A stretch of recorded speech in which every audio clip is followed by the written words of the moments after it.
Doodah Dave coming at ya, reminding you about Vinyl Night on Monday, March 2nd at Dylan and Sherry's, 6 p.m. to 8 p.m. So hope to see you there. We'll be spinning the music of the Beatles, all analog. I'm going to bring my stereo in. I'm going to talk a little bit about the Beatles, early, middle, and late. All Beatles, all analog should be a lot of fun, and all vinyl. $20. You can go on the website at Dylan and Sherry's Parties.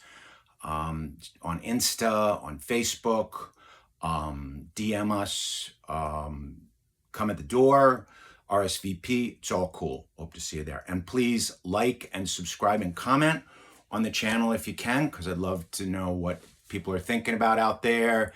Are you digging the crazy classical rock vibes, jazz vibes? I got soundtracks, I got classical, I got classical rock, classical, rock, heavy rock, light rock. All right, so let's get into it. Beatles, early, middle, and late. So first off, I want to show you a kind of a novelty. A friend of mine, shout out to Lisa, gave me this.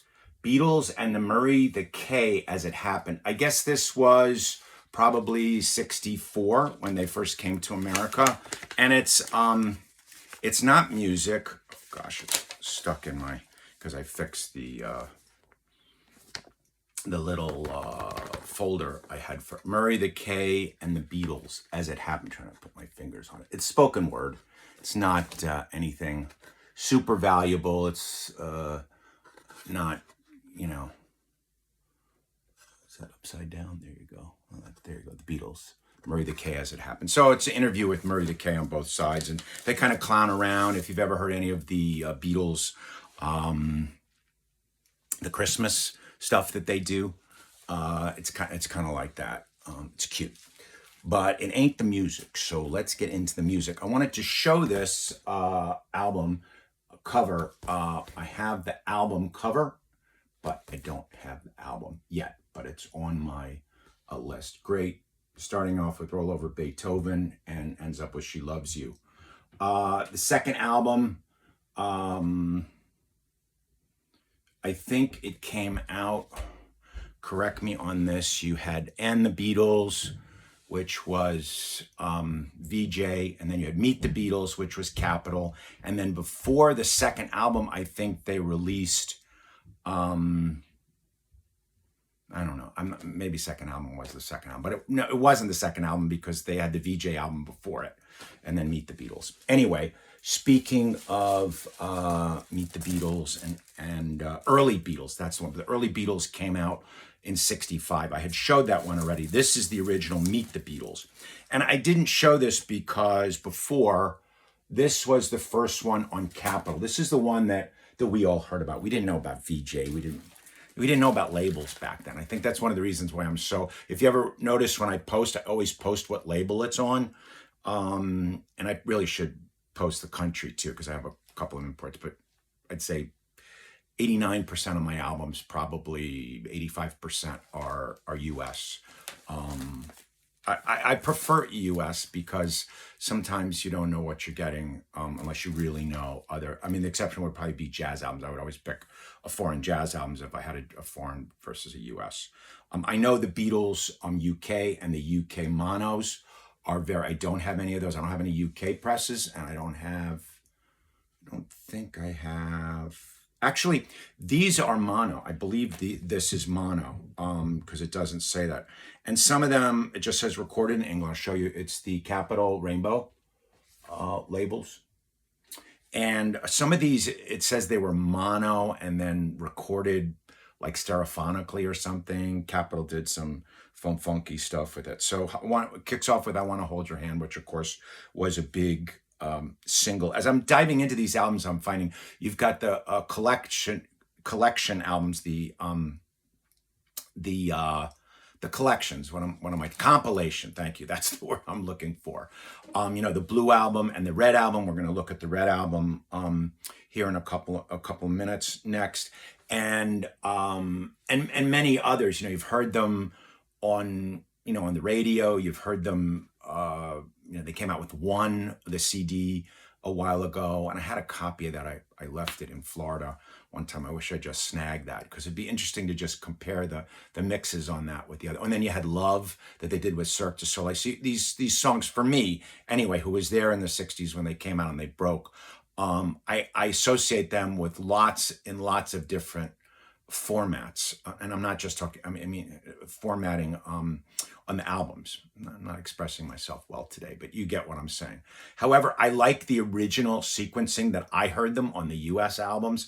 That's what appeals to me. You know, these albums, a lot of them, the Abbey Road and the Revolver, I bought, you know, when they came out. And Meet the Beatles, I got this more recently. So I'll just go over the songs, and I'm babbling on here. I Want to Hold Your Hand. Saw Her Standing There. Great, great McCartney. If I've done Meet the Beatles in one of my other things, it's worth doing again because it's such a great album. This Boy, It Won't Be Long. I've got All I've Got to Do and All My Loving. So you can see there's a lot of singles on here, you know, songs that went on to become singles, obviously.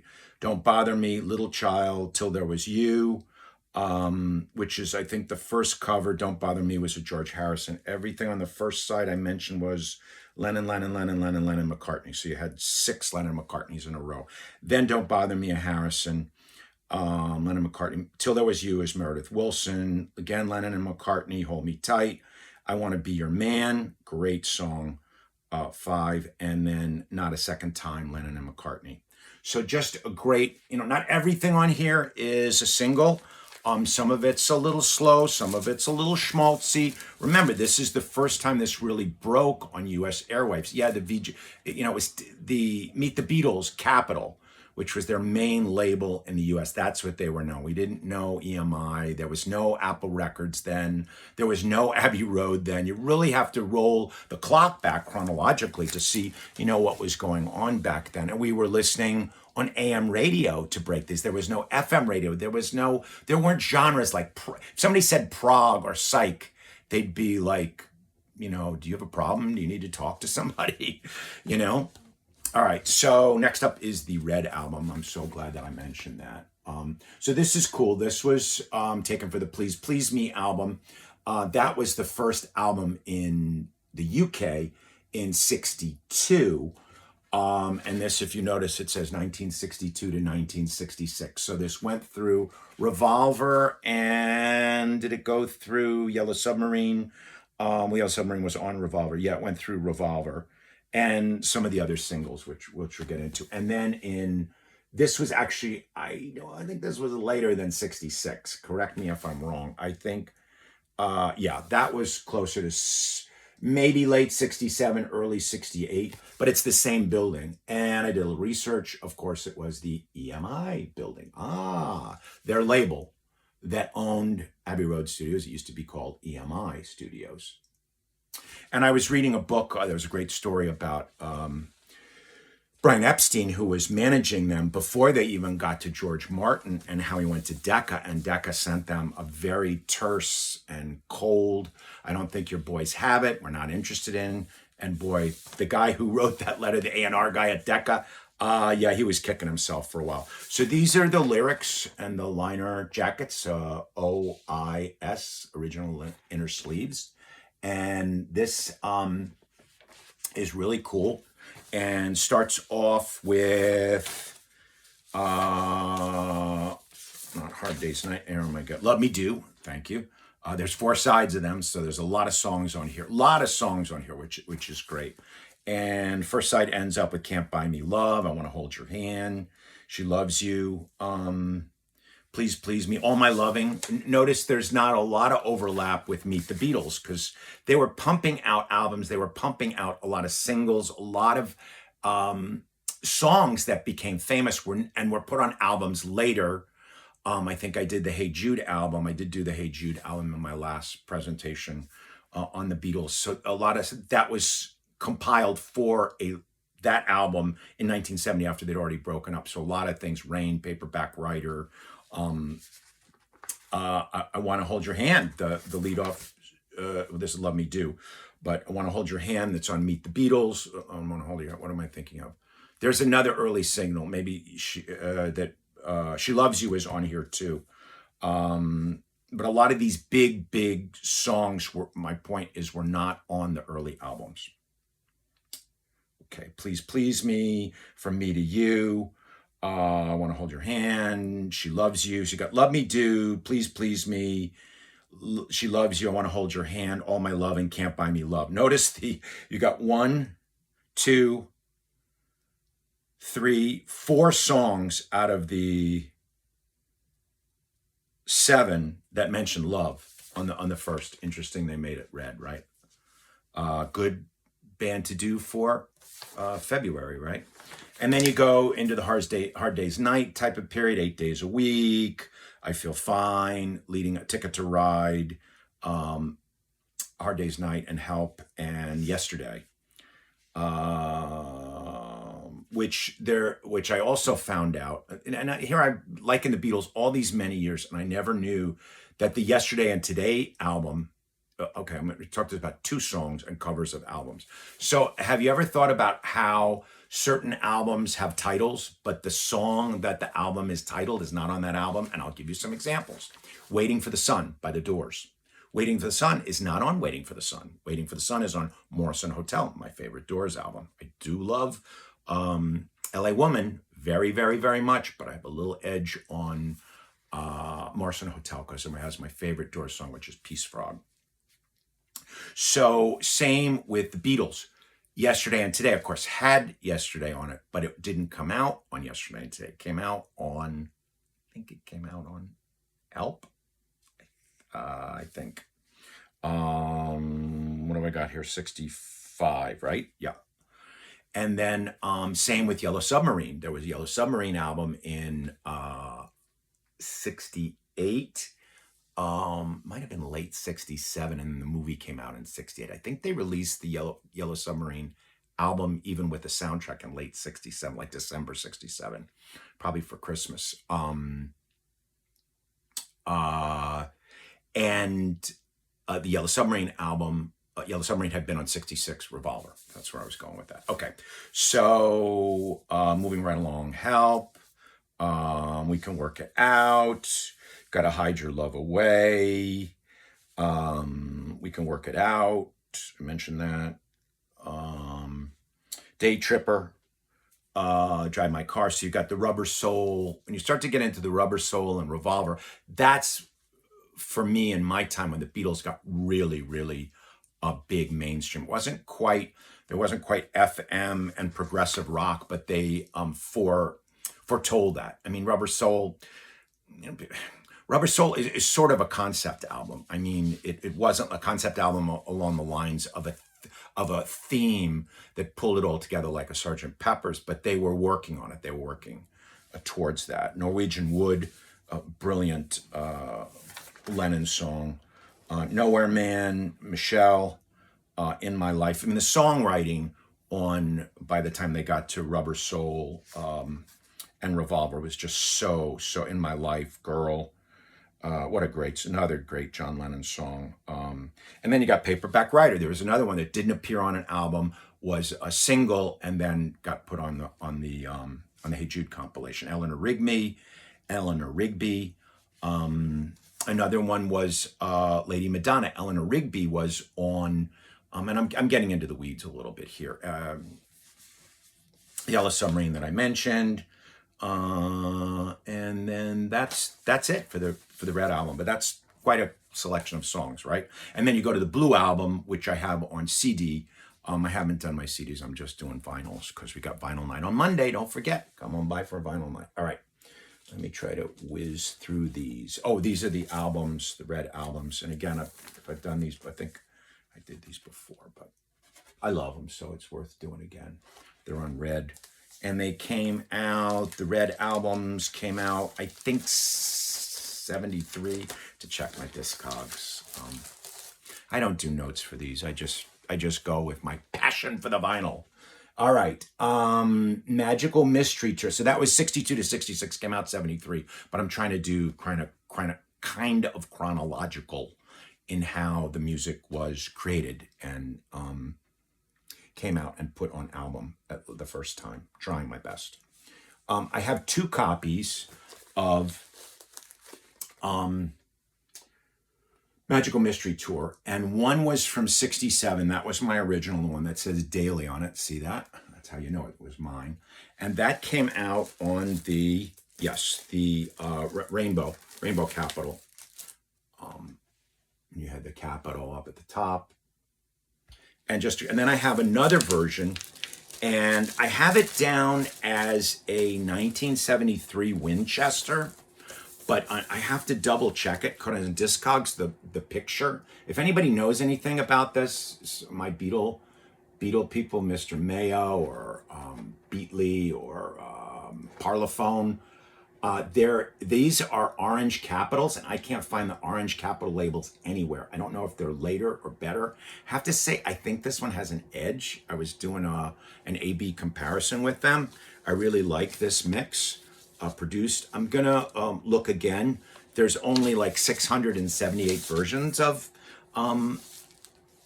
Magical Mystery Tour, and it has the open gatefold, and this one only has a couple of pages. It has the lyrics to great songs such as Hello Goodbye and Fool on the Hill and Magical Mystery Tour and Your Mother Should Know, Blue Jay Way, I Am the Walrus. Interesting, they only included the lyrics, I just realized that, to 5 songs on here. Words of all the show songs. But it doesn't have all the show songs here. It's kind of interesting. And this, people know the story. This was done for the BBC. They did a TV show. It was not well received. I've seen it. I mean, it's nothing. I mean, if you took help or you took, I'm sure my Beatles people are gonna maybe, really take me to the shed for this. But I mean, it's kind of a psychedelic next chapter to Hard Day's Night and Help, just done for a TV format. I mean, David Lynch did it with Twin Peaks, right? My sons watched the entire David Lynch canon, so I got to catch up on that. All right, so Magical Mystery Tour. What else I want to say? Strawberry Fields Forever, which was really from the Sgt. Pepper's. Okay, for years and years, I must have bought Magical Mystery Tour after I bought Sgt. Pepper's. So I always thought it came out before. To me, it came out before. And oddly enough, Strawberry Fields was recorded, and I think some other songs in there, I forgot which ones, where it was recorded, was left over from the Pepper session and used on Magical Mystery Tour. I mean, just a great, great cover, right? The 4 of them in the suits and all the animals and the stars, and we loved it. I mean, this kind of pop art, just, it pops. It's psychedelic, it pops, it was really, really cool. It was, I didn't realize also, I'm a big Grateful Dead fan. Magical Mystery Tour was taken, I want to mention the name Penny Lane, I always felt was based on Perry Lane, which is where the original acid tests were. The bus, did I show you a picture of the bus? Let me show you a picture of the bus. I know this is going to be a little long, this video. I think I have one more. The bus in the Magical Mystery Tour, I don't know if you can see it there. So they used kind of, a typical English touring bus that like tourists would take, or like the natives would take to the seaside, for holiday, as they called it. And here they all are in the bus. There's, Ringo in the front seat. You can see Paul in the back seat. See Ringo? There's Ringo. There he is. There's Ringo next to that nice lady. And so the bus from the Magical Mystery is based on the Further bus driven by Neil Cassidy. I did a video. Please see that video. Wow, I never get to say that, like refer to my other video. I'm doing that today. Neil Cassidy, who drove the Further bus with the pranksters, and then, partied at the acid test with the Dead and did a lot of LSD and a lot of experimentation and all that when they were forming. So that was very influential to this the Magical Mystery Tour. And you can, tell by the day glow, they have the psychedelic costumes, right? So this was early 67, like this came out. The bus was 64 when it actually happened. This is a great shot. This is the full booklet I have. This is my original copy. See them? There's Ringo with the kind of hand-painted drums and the John has that white piano. If anyone knows, I'm looking at, I'm going to grab it real quick. Is that the same white piano that he used in the Imagine album? I have it on a magnet.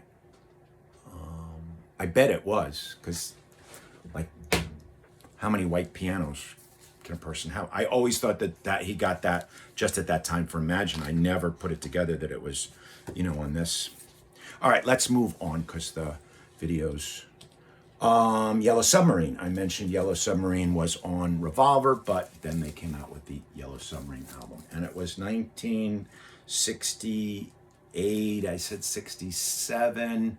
Stereo, but playable on stereo mono photographs. And I never realized it's probably the first time we ever saw anybody giving the horns, which I'm not a really big fan of. There's the Yellow Submarine. I have a little Yellow Submarine up above. I don't know if you can see it above my head, a little model of it. And this was just a great album. I mean, the whole, some people don't like it because the second side is basically movie music, but it's George Martin movie music done in the Abbey Road studio with a full orchestra. And like, he composed all of them, George Martin. The last one, Yellow Submarine, Pepperland, he gave Lennon McCartney a credit. But the first side, Yellow Submarine, George doing Only a Northern Song, All Together Now, which is kind of a kid's song, but it was very kid-like. Look, this came out, I was 68, I was 11 years old. So it was right up my alley. It's All Too Much. Two great George Harrison songs on the first side, and then All You Need Is Love, which got reprised from Magical Mystery Tour we just saw. Here's the label. So this was after the White Album. This was one of the first ones that had the Apple. Apple was formed in 68. So I guess this was 68 because this was a first press, I believe, on this. Now on CD, I have another version of the songs that were used on this Yellow Submarine. And it doesn't have the instrumentals, but the instrumentals are the original. And there's cool stuff on the back. You've got the animation from the movie. Oh, it's just wonderful, wonderful. Pepperland and Jeremy, the Nowhere Man, and the Submarine, and the four of them. Fun fact, which probably a lot of the Beatles people know. The Beatles, and I did not know this when I saw the movie, and I think if we'd known this, we would have, I don't know, I guess at 11, I was probably a little too young to riot in the theater. But it wasn't the four voices, but the four actors who did the voiceovers got them very, very close. I forgot the story on why they didn't do the voices they were planning to, and then they pulled out. But it's great. Of course, they did the music. And to me, between the music and the animation and the writing actually of the movie, I have it on Blu-ray, which is also over my shoulder. All right, that's it. Vinyl Night, Monday night. Hope to see you there. I'm going to really be on here talking about the Beatles next couple of days. I got 2 more days. And have yourself a great day. Please like, subscribe, and comment if you want to see some more great Beatles tunes. Have a great day. Doodah Dave signing out.